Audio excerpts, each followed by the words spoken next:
I'm very honored to be invited here to speak and to address to all of you. And it's very curious. Well, first of all, to introduce myself, my name is Kenneth Deere, is my English name. Um, is this better? Zahayandu is the name of my language. It means the fire still burns. And I'm a Bear clan. We have a clan system, a matriarchal system, where the women in our society carries the family. So you are who your mother is. It doesn't matter who your father is. It depends. You follow the line of your mother. I might explain that a little bit later. I was reminded by a young gentleman over here about our traditions. And when we, as Haudenosaunee, when we start any meeting, we have a speech that was called "The Words That Come Before All Others," and in that we try to remind everybody that we have to acknowledge all of creation. So when we start a meeting, we give thanks to all of the plants that come out of the earth, all of the brushes and the shrubs, the grasses, and particularly the medicines that grow in the spring. And so we give thanks to the Creator. We give thanks to creation for all of these things. And then also then we go on to all the food that comes out of the ground. We also give thanks for that. In particular for our people, is the three sisters, which is the corn, beans, and squash, because we're an agricultural people who supplement our lives with hunting and fishing, but mostly we are agricultural people, and so we give thanks to creation for all the food that is grown out of the ground, and also then we give thanks to all of the animals, the small animals that the rabbits and the squirrels and the foxes and all of those small animals that have a purpose in life, and that we give thanks for them. And also then we give thanks to all of the larger animals, the deer, the moose, the bear, the caribou in other areas. So we give thanks to the creation for all of those animals for the purpose that they serve. And some of them is giving us sustenance and tools and clothing. And so we give thanks to creation for them. And then also then we look to the sky, and then we thank to all our feathered friends, all those that fly, that the duck and the geese, the partridge and the quail, and also all the birds, all the small birds that sing in the morning. They bring us so much joy. So we give thanks to the creation for all of these things. And then we go on to the four winds. The four winds that bring us that bring the clouds, that bring the rain, that replenish our lakes and our streams, and the thunderers, and the lightning that purifies the air, and the winds also take the clouds away, so that we can have sunshine and warmth. So we give thanks to the four winds for all the work that they do tirelessly throughout our lives. And then we give thanks to at night to the stars and the sky that guide our way, and also it's a place where we believe our spirits go when we leave this earth. So we give thanks to the creation for those things. And then we also look at the grandmother moon and the role that it plays in the tides and in the cycle of life, and in the so special relationship the moon has with our women. So we give thanks to the moon for all that she does. And then finally the sun, which without the sun there would be no life. And the sun to us represents perhaps the Creator. And so we give thanks to the sun for all that it does for us. And so we are asked when we meet that we always take into account all of creation, so that whatever we do, what decisions we make, we take into account creation, and we don't do anything to destroy that creation that keeps us alive. And then lastly, we as human beings, we are also part of creation. And so we also have to give thanks to creation for ourselves and our role in creation. We know that we understand. We try to understand the role of the plants and the animals, and the stars and the moon and the sun. But also we have to understand what is our role. And that's our lifelong journey is to decide what is our role in creation. So with these words, I open this meeting. Thank you. Now, why I'm here. uh, these are the words that we call, this is what I said is what we call the words before that come all others. And we do that before we meet. What you see on the screen is the seal of the Haudenosaunee. And the Haudenosaunee is what we call ourselves. And to many of you, we're known as the Iroquois in French, and in the English, the Six Nations Confederacy. And it's a confederacy of nations that existed way before European contact. And this the seal represents our people, our constitution, our chiefs, our clans, and other very important symbols. And I'll get to this. I'll get back to the seal later, so you can understand this better. The Haudenosaunee are made up of six nations: the Mohawk, the Oneida, Onondaga, Cayuga, Seneca. And later on in the 1700s, the Tuscaroras came up from the Carolinas, and we adopted them to be the Six Nations. But originally, there were five nations. And this is a rough map of our traditional territory in North America. Way up on the top, you see this is around Montreal, Quebec, and that area. And you'll see the Mohawk territory goes all the way down to Albany, New York State, and all the Adirondack Mountains up to the beginning of Lake Ontario. It's a very large area. And then next to that, you'll see there's the Oneidas are next, then the Onondagas, Cayugas, and Senecas, which go all the way up to about Pennsylvania. This is just a rough map. It's not an accurate map. I think it's a little bit larger, but this is the map that we use to, in general, this is our traditional territory at the time of European contact of the Confederacy, and it was made up of the five original nations. Today, briefly, where all of these little red dots and yellow dots and blue dots are all that's left of our communities today in today's society. And my little community is way up on top, just underneath where it says Montreal, the little red dot below Montreal. That's where I come from. That's my community of Ganawage. I'm not going to go into all of these. The dots are too small, but just to show you that we have only very, very small, maybe not even 1% of our original homelands we have left that we actually control. We have control of. This is an illustration. Before European contact and before there was a confederacy, we were warring nations. We would war at one another. The Mohawks and the Oneidas, and we were always fighting each other. And it got so bad that our people couldn't go out and plant without having an armed escort. The women were complaining that they were losing their husbands and their sons to war constantly, and they were unhappy. And we were living miserable lives.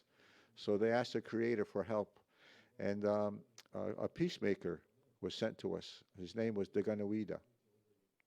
And this is an illustration of Deganawida. Nobody knows what he looked like. This is just an artist's impression. And he was actually Huron. He was born on the north side of Lake Ontario. And it's a long story. I'm not going to go into it. It's a long, very long story. But he comes to the south. He crosses the lake and he comes among the Oneidas, and he tells the Oneidas that you have to stop this fighting and all this killing. And so he taught them the ways of peace. And he taught them to, first of all, you must bury your weapons of war with one another. And then you have to put aside your anger, your hatred, your thirst for revenge, and you have to put that all aside. And then only use good words with one another, words that don't cut or hurt.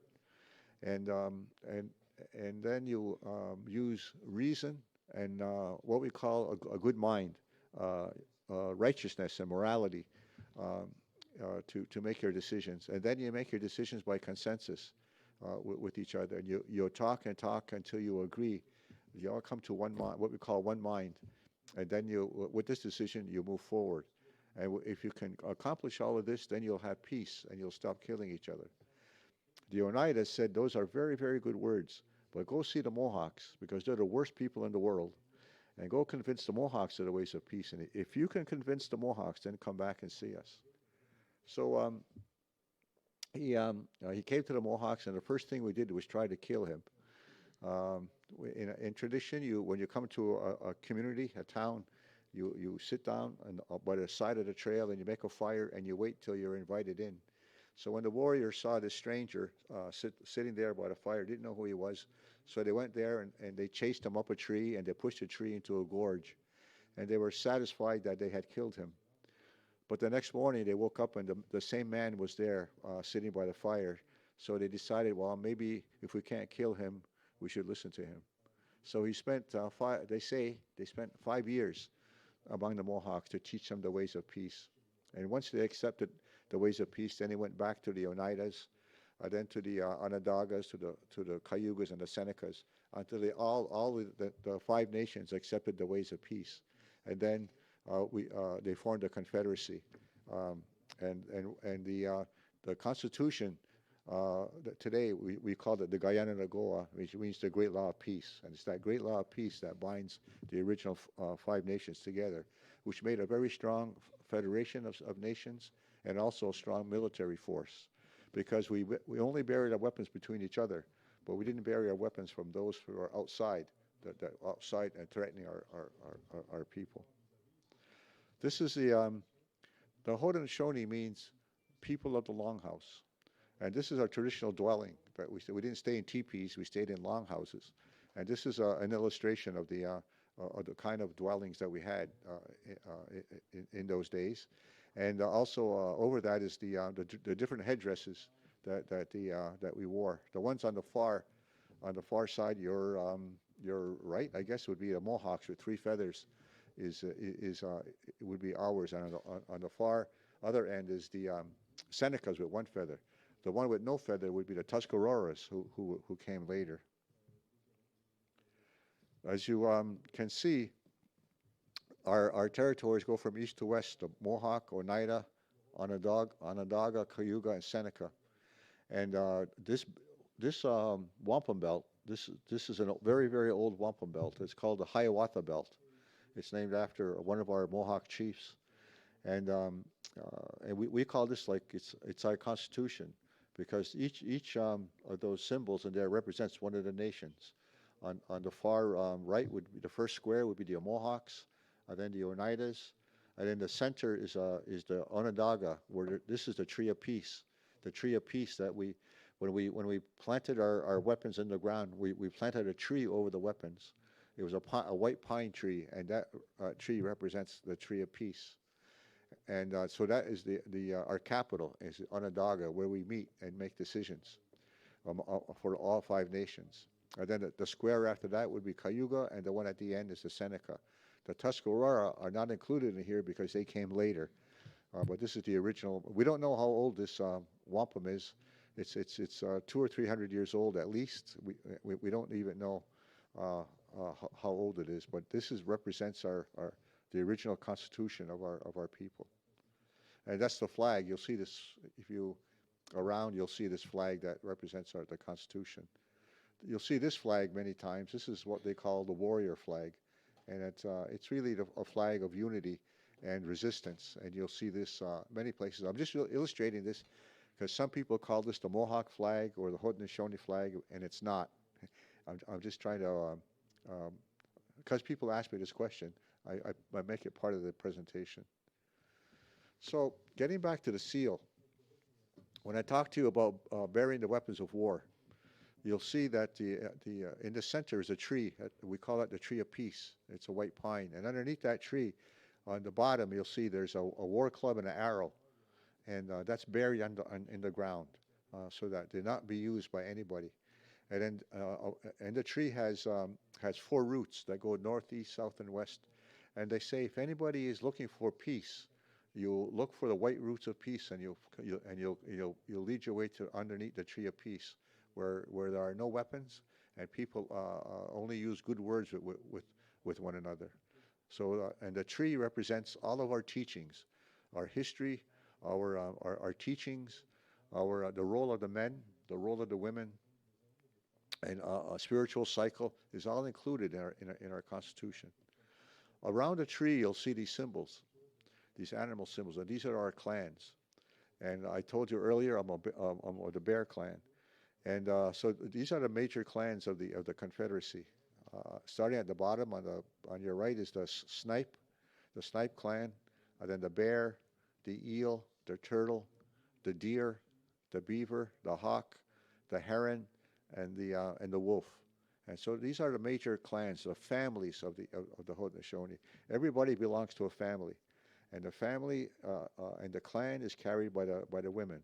The women are we have a matrilineal society where it's the women that carry the clan, and the bears. I mean the Mohawks. We have of all these clans, we have three of them: the bear, wolf, and turtle.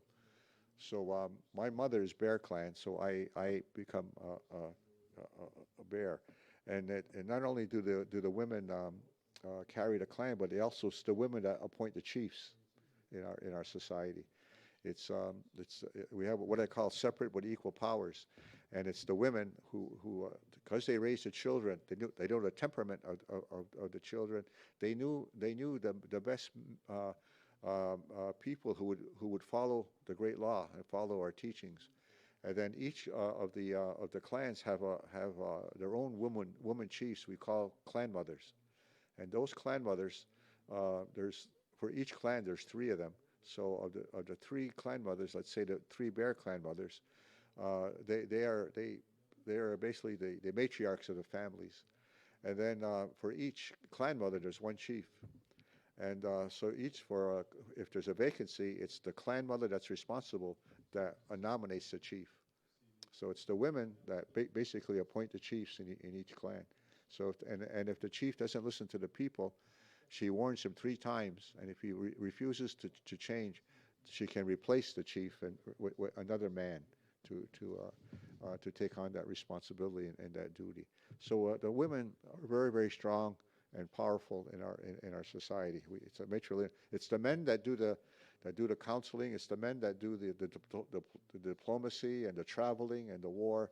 It's the women that raise the families, that raise the children, that run the communities, that decide where to land, where to plant, when to move. They run the community. They run what's inside the families, and the men run what's outside the area. That's the basic fundamental differences between the two. So we have very, very strong women, and I'm only here to speak because the women allow me to come and speak. Around in this seal around the outside is are figures holding hands, and those are the 50 chiefs of the Confederacy. There are 9 Mohawk, 9 Oneida, 14 Onondaga. I think there are 10 Cayuga and 8 Seneca chiefs. And at one time these were war chiefs, but when the peacemaker came, he made their names into a title. So all of those chiefs from time immemorial, their names became he made them the titles to chiefs. So there's a chief in the Mohawks called Hiawatha, a man named Hiawatha, and he made that name becomes a title that's passed down by the women from generation to generation to generation. So those 50 titles still exist today, and they go back centuries and centuries. We don't even know how old. We don't know how old the Confederacy is. Some people say the 1100s. Some people say the 900s. Well, we don't know how old, and it doesn't matter. It doesn't really matter how old it is. So this is a rough to give you an idea of our Confederacy. All right. By the way, the city of Montreal changed its flag recently. It only had 4 flowers representing European nations, and when they wanted to add an indigenous symbol to their flag, they chose the Tree of Peace. It's just in the center of the city of Montreal flag. There's some slides here I'm going to skip because of other unimportant things are in this presentation. The Turo is important. this is a wampum, and you'll hear this in our rhetoric when they talk about the two-row wampum. We have treaties with European powers, and it's represented by this two-row. And the first treaty that we had was not with the French and not with the English, but with the Dutch, and because the Dutch came up the Hudson River and came into Mohawk territory, and we had relations with them, sometimes not too good, and but we realized that they weren't going to go anywhere, and they were going to stay. So we have this agreement that we make with foreign powers, and it's represented by this wampum belt. And there's two purple rows and a white background. One row, say the top row of this, represents the Dutch with their ship with sails, with their people, their religion, their laws, in that ship with sails. And the other purple row represents our canoe with our people, our laws, and our spirituality in that canoe. And the white background represents the river of life, so that the ship with sails and the canoe will go down the life, will go down the river of life side by side, not interfering with each other's navigation, so that we can live in harmony. We're not telling the Dutch to go back to Europe, and the Dutch are not going to tell us to disappear, so that we would live in harmony with one another. And that's the relationship. When we talk about a nation-to-nation relationship between indigenous peoples and states, this is the symbol of that nation-to-nation relationship, equality. This our treaty. We made a treaty with the Dutch in 1635. It was based on this, and it shows you that we recognized the right of self-determination back in those days, and it shows you the wisdom of our people, that we understood relationships, we understood nationhood.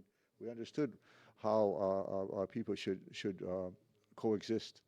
So we had very wise people. And today we still use the two-row wampum to symbolize our relationship with the French, with the British, with the Americans, and when they separated from Britain, and then when Canada separated from Great Britain, we use this relationship with Canada, and if Quebec ever separates from Canada, we will use a two-row to represent our relationship with a separate Quebec. So this is our worldview when dealing with nations. So we recognize each other's right to self-determination without destroying each other.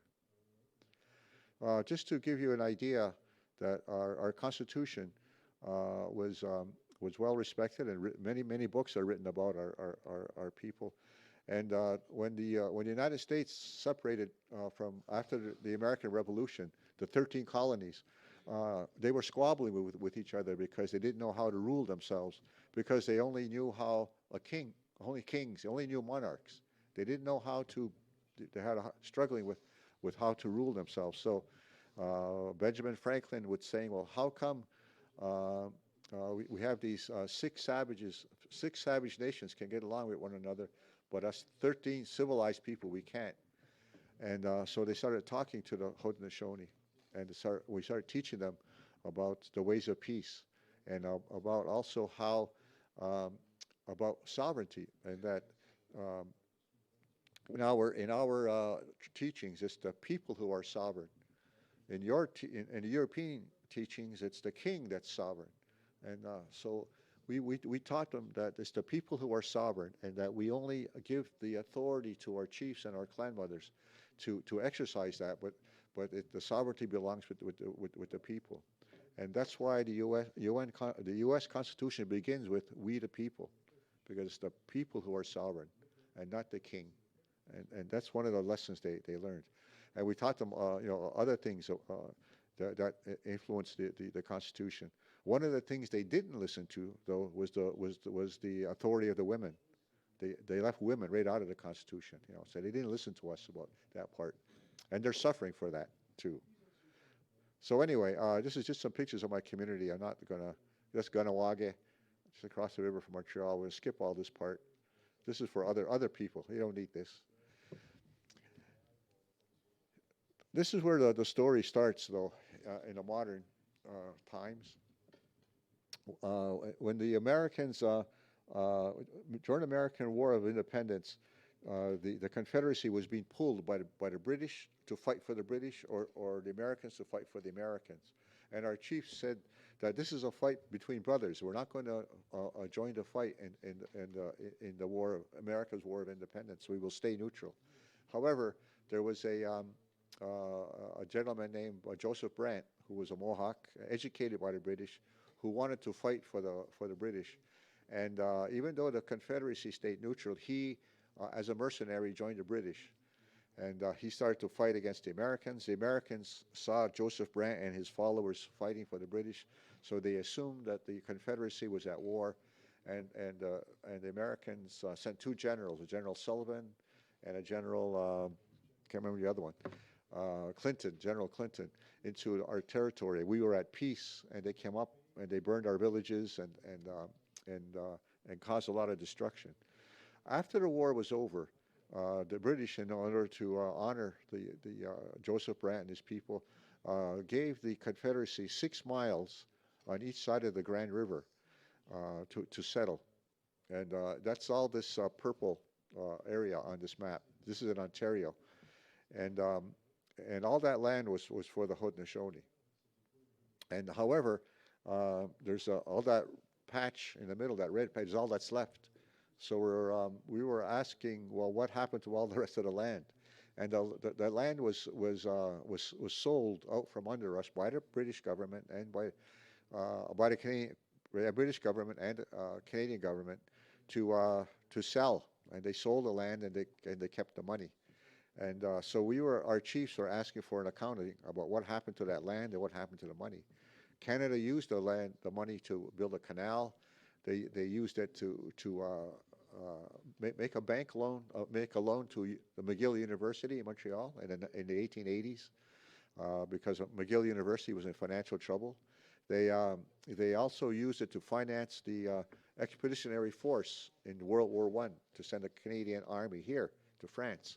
It came out of the money that the Canadian government got for all that land. So we've been asking for an accounting of that money. So the chiefs and the clan mothers, the community was run by the chiefs and the clan mothers, and they kept asking for Canada for an explanation, and they could not get one. So they started to go international. So they sent this Cayuga chief. His title was Descahe. Descahe, first of all, he went to England first to see the king, and the king refused to see him. By the way, when he wanted to go to England, he asked for a Canadian passport, and Canada refused to give him one. So he made his own passport as independent, sovereign people. He made his own passport, and he went to England. And then when he returned home, unsuccessful to meet the king, so they said, well, you go to the League of Nations, because that's where independent countries go. So he went to Geneva, to the League of Nations. And his English name was Levi General, by the way, but his title was Descahe. Again, a title that goes back from time immemorial among the Cayuga. And he went there, and he was well received in Geneva by the population. They said, wow, they had a real red Indian among them, and he was very popular. And he applied to address the League of Nations. And he was supported by countries like Japan, the Dutch, the Netherlands, because of the treaty of 1635. He was supported to address the League. And also Persia supported him. Persia today is Iran. And there were other countries who supported him. However, Canada, when they found out he was there, they were livid. Canada was upset that he was there. But Canada was a very, very small player in those days in the League of Nations. So they asked Great Britain to stop him. So Great Britain lobbied to stop him from addressing the League of Nations because he wasn't a member, which was ridiculous. A lot of people addressed the League of Nations that weren't members. But anyway, they were successful in stopping him from presenting. So what this guy did was then, well, he applied for membership.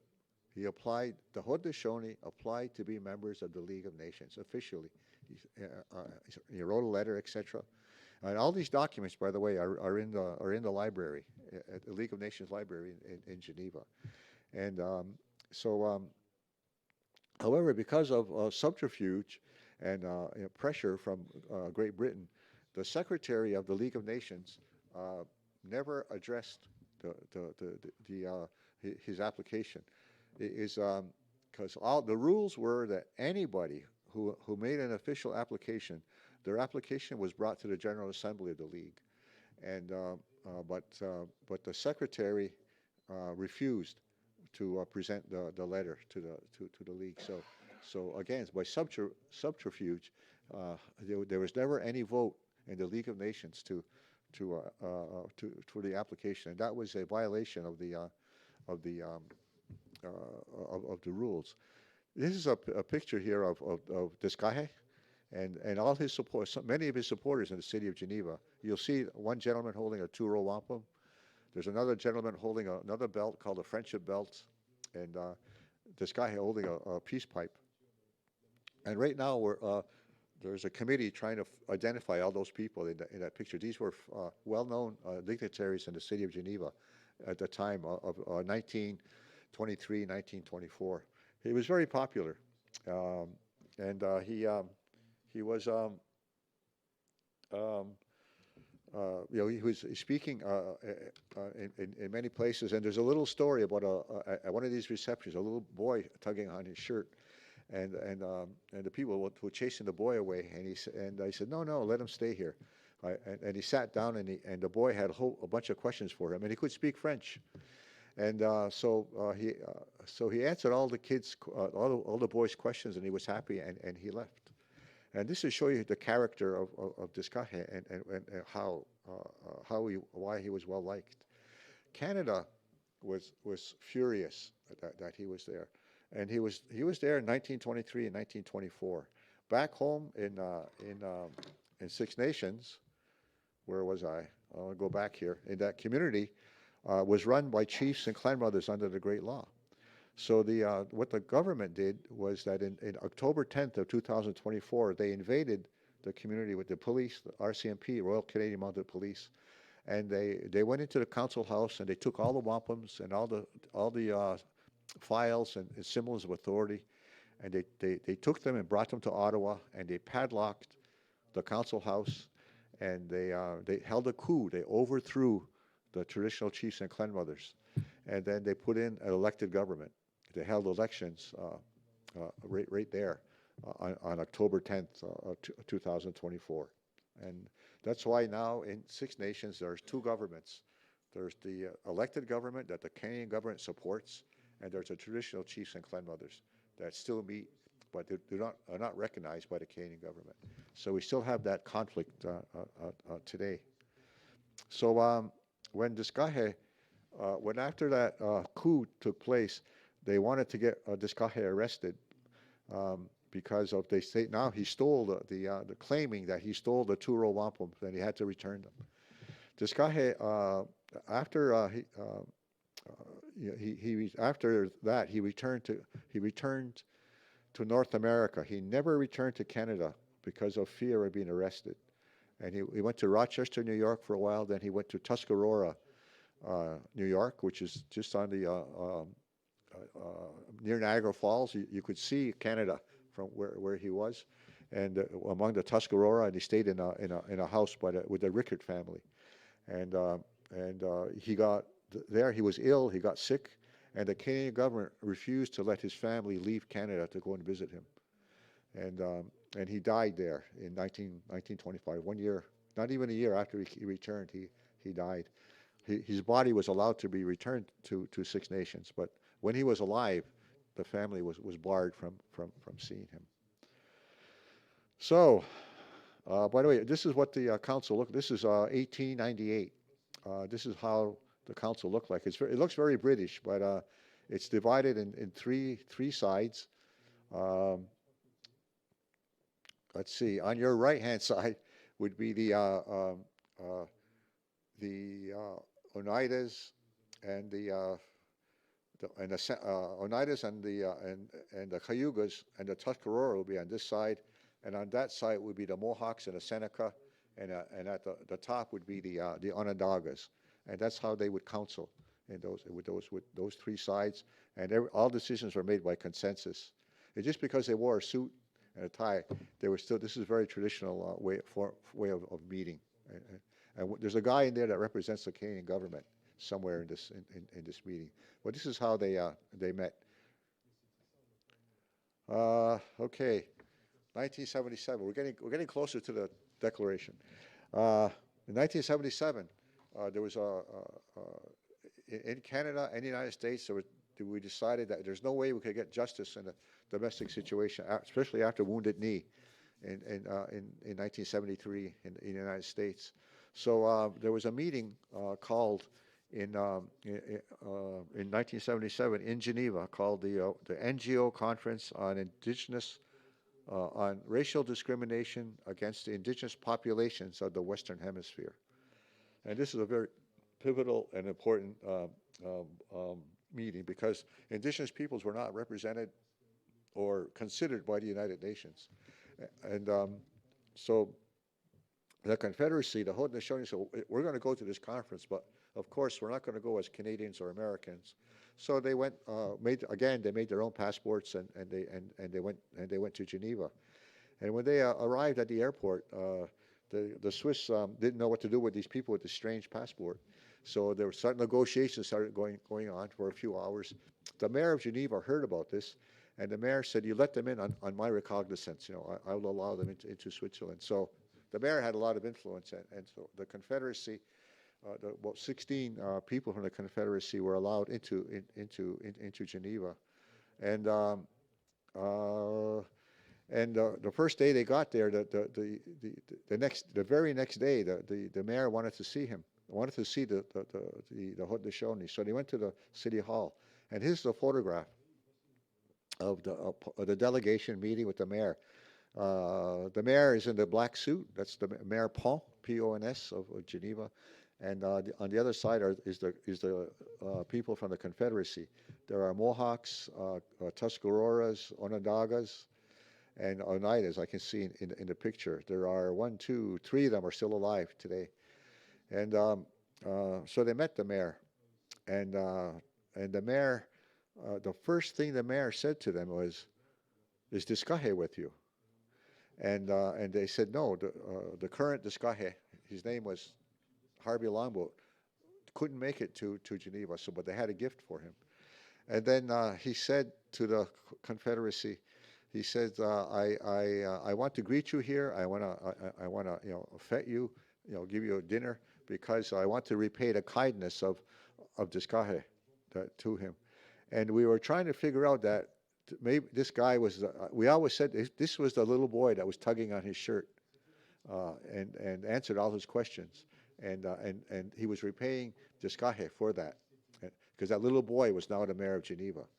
And that was the story we were telling for years and years until we found out that research that this mayor was born after Discahe. So that ruined a very good story.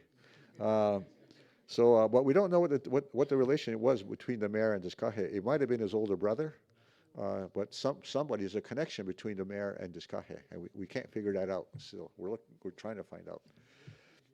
Because I'll tell you, it's going to be 100 years next year in 2023 that Discahe went to the League of Nations, and we're preparing celebrations next year in Geneva to commemorate that. Anyway, to get on to where we're going. The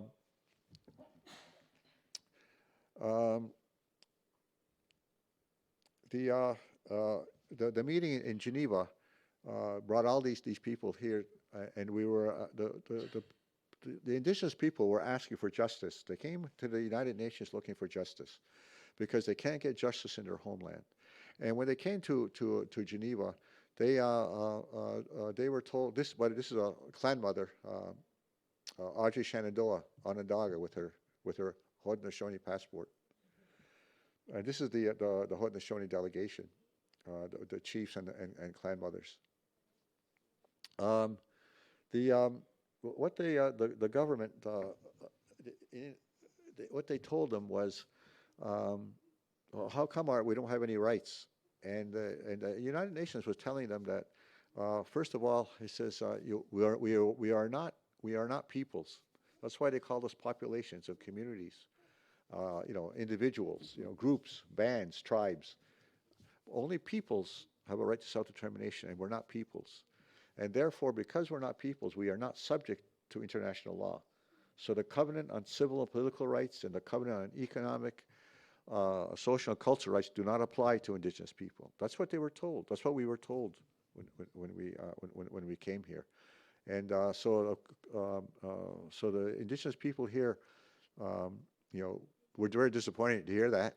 But it started a momentum in the United Nations that what are the rights of indigenous people? They're asking what are our rights, and that's where the United Nations decided to create a working group on indigenous populations, not a working group on indigenous peoples, but a working group on indigenous populations because populations don't have rights. So they called us populations. And um, so they created this working group. And one of the things that we wanted to explain to people, because I get this question all the time to me, well, you're just indigenous, you're a minority. What, what's the difference between, you're just a minority, you have minority rights. And so we had to convince people that there's a difference between minority rights and indigenous rights, but some of them are the same. Minorities have the right to a language, they have a right to culture, they have a right to their religions. They should be free of discrimination, and they can run their own schools and so this is under the Declaration on the Rights of Minorities. And indigenous rights, well, rights are also very similar. We have a right. We should have a right to our language, a right to our culture. I use the word religion is there, but I prefer to use spirituality because I consider religions a business. We have a spirituality, and we should be free of discrimination, and we could run our own schools. So that's this. But there's a difference, and this is what's different between us. Indigenous rights also include the right to self-determination, to freely determine our political status and freely pursue our economic, social, and cultural development. And we have a right to land, territory, and natural resources, and we exercise our rights collectively. All right, so those are the three fundamental differences between minority rights and indigenous rights.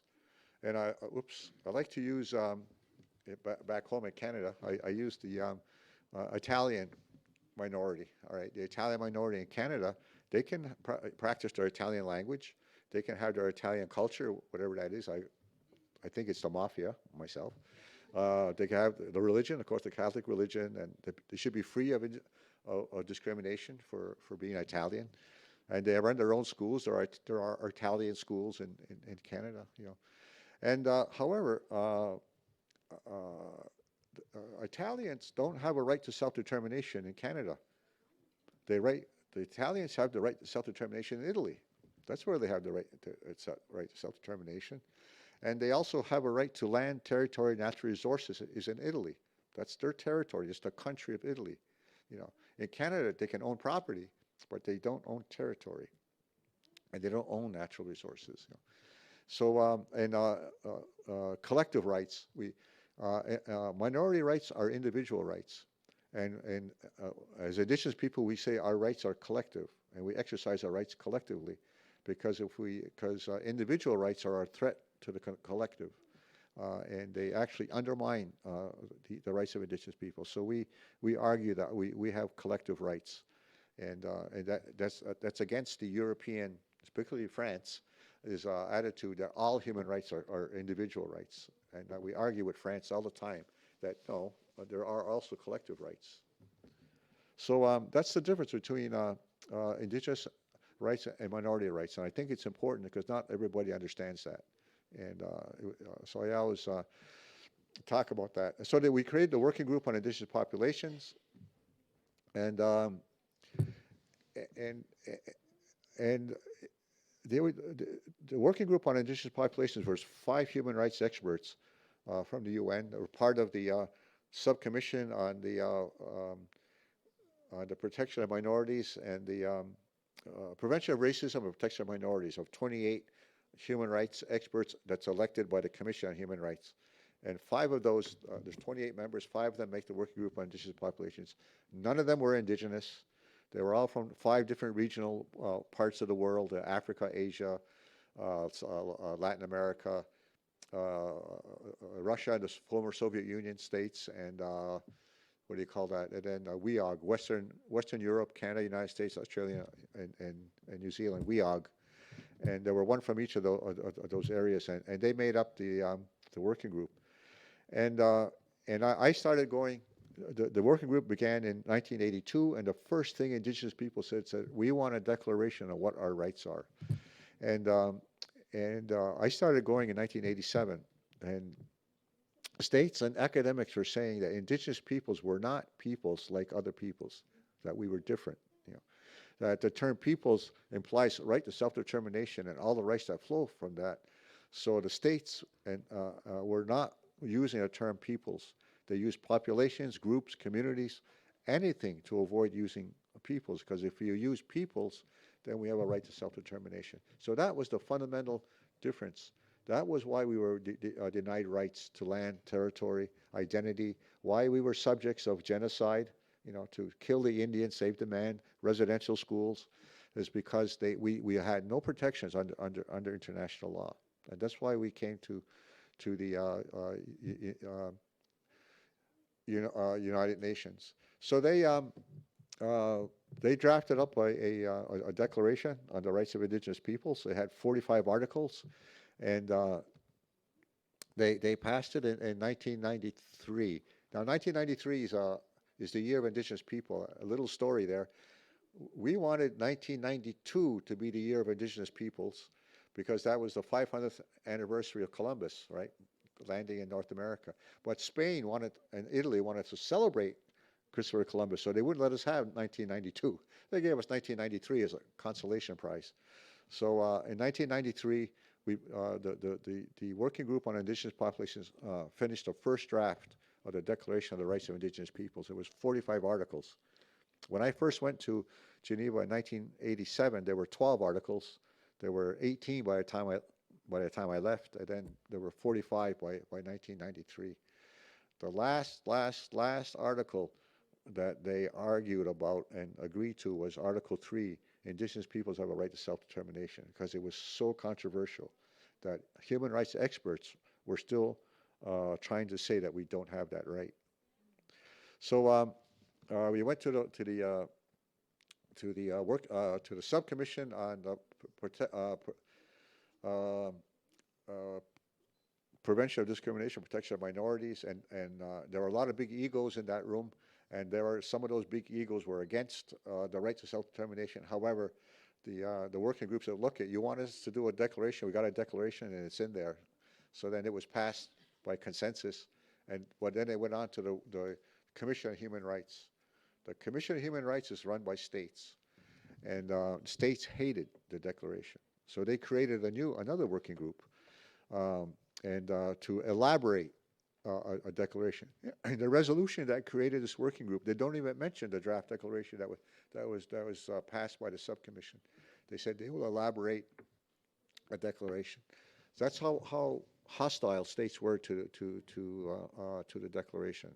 So it was a really tough battle with the states. We had fortunately we had a good chairman who declared that the basis of discussion will be on the draft declaration, and that how it's very. I don't want to get too much in detail because you get lost in the weeds here, but the resistance to the declaration was really steep, and Indigenous people had to fight hard to defend the declaration. We had to have a walkout in 96. In the Commission on Human Rights, it's a state-run meeting, and so only states have a voice, and if the chairman agreed, he would let us speak. So if we raise our hand at the back of the room, he may or he may not let us speak. And there were too many times we would not let us speak. So the next year in 1996, when he wouldn't let us speak, we walked out. The Indigenous people walked out of the room, and this was our only leverage, because in the resolution that was created for this working group, it says to develop a declaration with the participation of indigenous peoples. So if they were not in the room, they can't they can't make a declaration, you know. And we took 3 days of negotiating to get us back in the room. We asked for an indigenous co-chair. It's against the rules. You can't have that. An indigenous rapporteur. It's against the rules. You can't have that. So we tried all kinds of things to get us a voice in the room. So finally, the chair said, "Look, at 99% of all our meetings are informal. So in the informal session of our meetings, indigenous peoples will be part of the consensus." So that gave us equality to states. So we accepted that. So we went back into the room, and we started a meeting and started discussing all the articles in the declaration. But our strategy was that we don't want any changes. we we have a voice in the room, and we're going to stonewall the states. We don't want any changes. We want the original draft just the way it is. We are not going to let states water down the declaration. So we fought from 1995 all the way to 2003, and including 2003, we managed to stop the states from making changes to the declaration, and that's an important battle. We would meet for 2 weeks every year, and we would go through every single every year. We certain groups of articles we would argue about, and we would defend every single article, sentence, phrase, word in the declaration, and we were frustrating the states. But at the same time, we were educating them. We were educating the states on the declaration. And I was sitting there in the room once, and just listening to our people, and saying how magnificent we were, how our people defended, how indigenous people were so articulate in defending those rights with such passion, you know. And also using law, using international law against states. It was impressive to see how our people worked, and we wore the states down. And we would spend days talking just about self-determination, 2 or 3 days just about self-determination. And I remember, am I running out of time here? Yes. I was at a reception one night somewhere. And I'm at the buffet table where you'll always find me. And this little guy from the Brazilian government, I remember him, he has a mustache. And he was sitting next to me, he says, "Mr. Deere," he says, "I can understand why you are so passionate for self-determination, because you have the moral argument on your side." So I said, "Does that mean you have the immoral argument?" And he paused a few seconds, and he says, "Yes." Yeah. So they knew that the states knew that they were on the wrong side. Another example is the Australian government. The Australian government told the Aborigines that you know, you guys, you mop the floor with us out there on the debate floor in the room, you know, but it's not about debating points. It's about power, you know. And so that's what it was all about. It was about power. The states were resisting. Morally, we had the moral high ground, but the states were resisting that. So finally, well, anyway, in 2000, the states got so frustrated that they wanted to kill the working group to cut the funding. The United States was very strong on this, that they were going to cut the funding to the working group, and therefore there will be no declaration. So two states that supported us, Guatemala and Denmark, who would accept the declaration as drafted, originally drafted, who were on our side. Therefore, states were split. But now Guatemala and Denmark said that they can no longer hold that position because their political objectives in other parts of the UN were being undermined by states saying that, well, look, you don't support opening the declaration, therefore we're not going to let you be chairman of this particular committee, even though it's your turn. You know, they got that kind of pressure. So Denmark and Guatemala eventually said, look, you got to agree to changes. So we went to a rapid process of changes between 2004 to 2006. And some changes were you know, some of the declaration was watered down a bit, but it wasn't too bad. It's still very strong. This is the room 17 in the UN in Geneva. This is where all the meetings of the UN Declaration took place. Self-determination. Um, I want to make this point clear about self-determination. Uh, we, the indigenous people, would not accept any changes or watering down of self-determination. And some states wanted to water it down. Not all states. Some states agreed to the right. So in 2006 comes along, the chairman of the working group said, okay, we've been arguing this for 11 years. There's enough of arguing.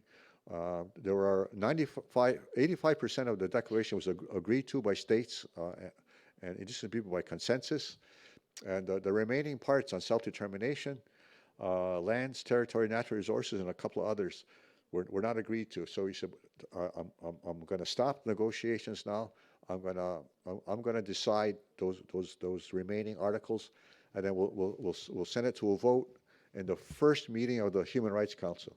The Commission on Human Rights became, some of you might remember, Commission on Human Rights became too political, so it lost its reputation. So they created the new Human Rights Council, and the first meeting of the Human Rights Council, that's the best chance to get the declaration passed. So the strategy was to get the declaration there. So they, the chairman, his name was Luis Chavez from Peru. He left Article 3, indigenous people have a right to self-determination, intact without watering it down, without changing it. He also kept all the articles on land, territory, natural resources, Article 25 to 30 intact. So it was a big victory for us, really. Some of the other things we didn't like, but I'm going to ignore that. So it went to a vote in 2000. Basically, what the chairman was telling states, take it or leave it. You vote for it or you vote against it. But I'm saying indigenous people have a right to self-determination. So it went to a vote in 2006. We were hoping it would pass by consensus, but a vote was called. And when the vote was called, Guatemala raised their hand, and I said, well, who's calling for a vote? And the chairman said, Canada. So Canada called, the conservative government of Canada called for a vote. And when it was a roll call vote, and Canada voted against it, and Russia voted against the declaration. And then it went to the General Assembly in New York. I have to tell you this because I'm from Canada. The conservative government was hostile. We had a liberal government up until 2005, the end of 2000. When 2006 came along, the conservative government was openly hostile to the declaration, and then voted against it. Then when they went to the General Assembly, Canada, which had good relations with Africa, convinced Africa that the declaration was a threat to your security, to your country. So you should be, you got to stop it. So when it went to the third committee in New York, the African governments said we want more study, which means they wanted changes to the declaration. We were ambushed in New York in the third committee. So it started another year of negotiations, but in New York, we were not in the room. It was only states in the room, a small group of states. And Africa wanted 43 changes in 46 articles. And but they whittled them down, negotiated it down to 9 changes. 1 was actually an improvement. 2 were neutral. The others watered it down, were watered it down. But self-determination was not changed. They managed to stop any changes. But that's where territorial integrity came in Article 46.1. Anyway, so it went to the General Assembly for a vote. Now, I want to explain something. People say, well, why don't you just go for a vote, never mind Africa, and vote Africa? That's not the way the UN works. The UN is, New York is about politics. It's not about human rights. So if Africa said that, let it be known that they're going to vote against the declaration, Asian countries would vote against the declaration in support of Africa. Russia, China will vote against the declaration in support of Africa, and other countries, So Latin America, Western Europe and stuff like will vote in favor. So it would be, there's a risk that we would lose the vote, and even if we won the vote, 51% to 49% would make a very weak declaration, and so we couldn't risk that. So Africa had to be appeased. So it went to the General Assembly and it was voted on. And I was thinking about, 12, 13 states would vote against. Only 4 countries voted against: Canada, the United States, Australia, and New Zealand. The 4 children of Great Britain voted against the declaration. So it passed. Russia abstained, and I think they abstained because they didn't want to be on the same page as the United States. I think that's really why they did that. Colombia, I thought Colombia would vote against, but Colombia abstained, and because they were at that time very close to the United States. So it's stuff like that. So, but in other countries, surprisingly, some of the what do you call those Pacific Island nations, abstained, and we thought they're indigenous. Why wouldn't they? Well, how come they didn't support it? But they were, because New Zealand and Australia voted against it. They were afraid of they get a lot of international aid from them, so they were afraid to jeopardize their aid. So they abstained. So that's how political the issue is of the declaration. So even till today, Russia. No, since then, in 2010, Australia, it was election issue in Australia when the election was won by the Labour Party, I think.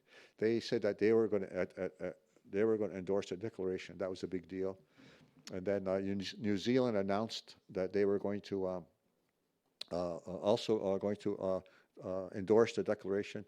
The Obama administration said that they were going to review their position. And Canada put out a press release late at night on a Friday afternoon saying that they were going to endorse the declaration. And the only reason Canada did that, they didn't want to be the last country to be against the declaration. So it was all for politics. So the 3 countries endorsed the declaration.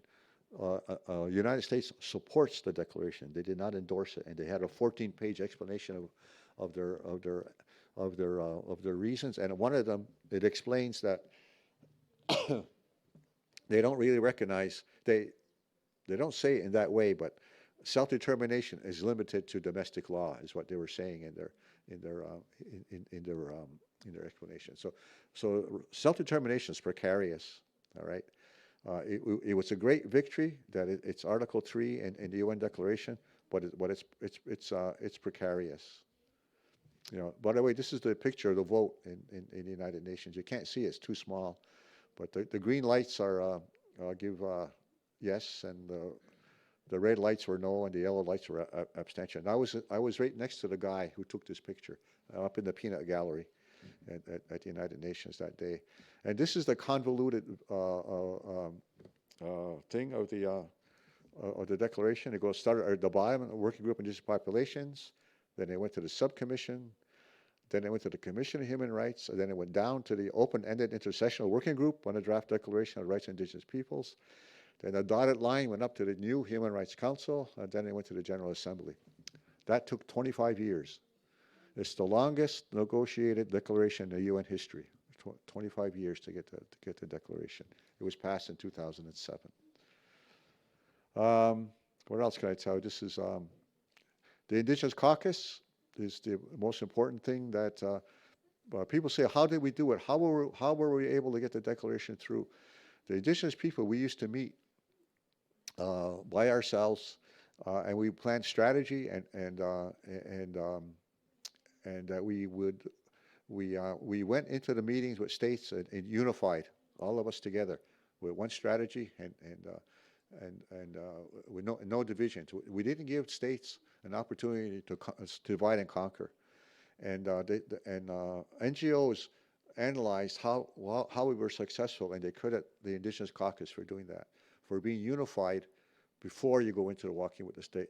Before you go and meet with states, you come up with a common strategy, and that was the secret of getting it. Because other movements, they all they'd go into all these meetings separately, with their own little groups and not come out, not go in there with one mind.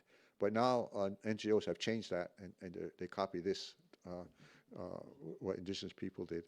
This is the caucus in New York. I'm going through this quickly. I'm running out of time. This is the General Assembly. You'll see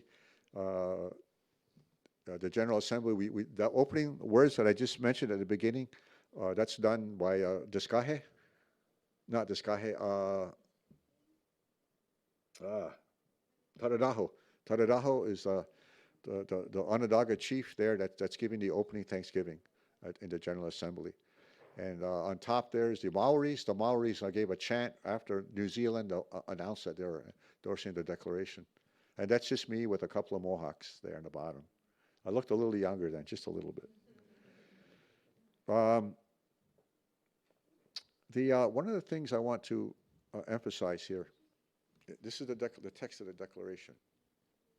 And since we're talking about self-determination, um, the Declaration, Article 3, indigenous peoples have the right to self-determination. By virtue of that, they freely determine their political status and freely pursue their economic, social, and cultural rights. And it's the same as Article 1 of the Covenant on Civil and Political Rights, and also the Article 1 of the Covenant on Economic, Social, and Cultural Rights. All right. So the question is, why is the right to self-determination Article 1 in the covenants and Article 3 in the Declaration on the Rights of Indigenous Peoples? Shouldn't it be Article 1? And the answer is this. Remember I told you earlier that indigenous peoples are not subject to international law? So Article 1 had to say indigenous peoples have the right to the full enjoyment as a collective or as individuals of all human rights and fundamental freedoms as recognized in the Charter of the United Nations. There's a typo there. The Universal Declaration of Human Rights and international human rights law. So Article 1 of the Declaration had to say that we are subjects of international law. That was the most important part. You know, people say that the most important part of the UN Declaration is right self-determination. It's true. It's very, very, very important. But it was more important to say that we were first. We had to say that we were subject to international law. And Article 2, indigenous peoples and individuals are free and equal to all other peoples. And indigenous peoples are equal to all other peoples. That is the fundamental important part of Article 2. Article 1 and 2. You cannot have rights to self-determination without Article 1 and without Article 2, saying that we are subject to international law and that we are peoples equal to all other peoples.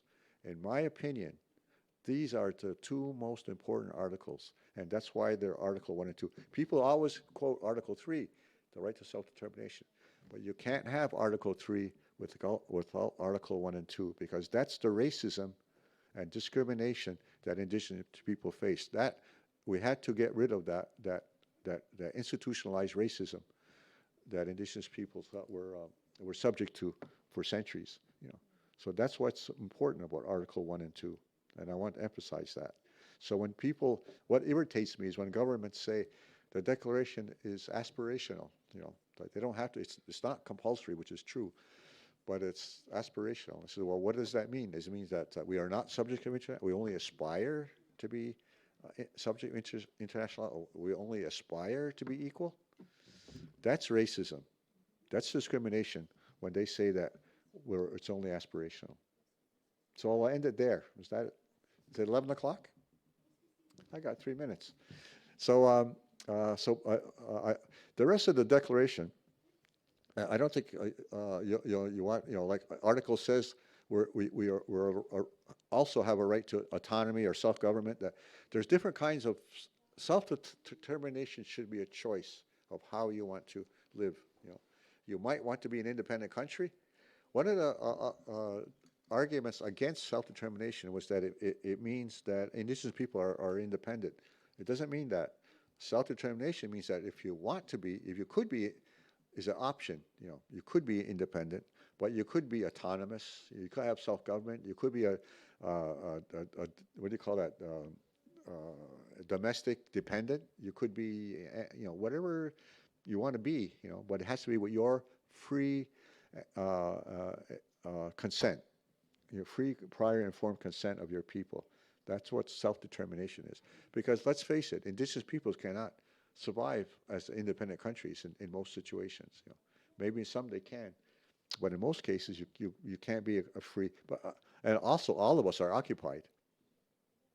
Look at Hawaii. Hawaii has every right to be a self-governing territory, but they're occupied by millions of non-Hawaiians.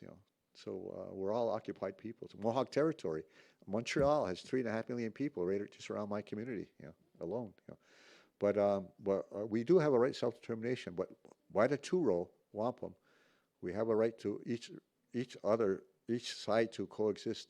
We have to figure out how we're going to do that. Doesn't mean we have to have an independent state necessarily. Maybe we do, but maybe we don't.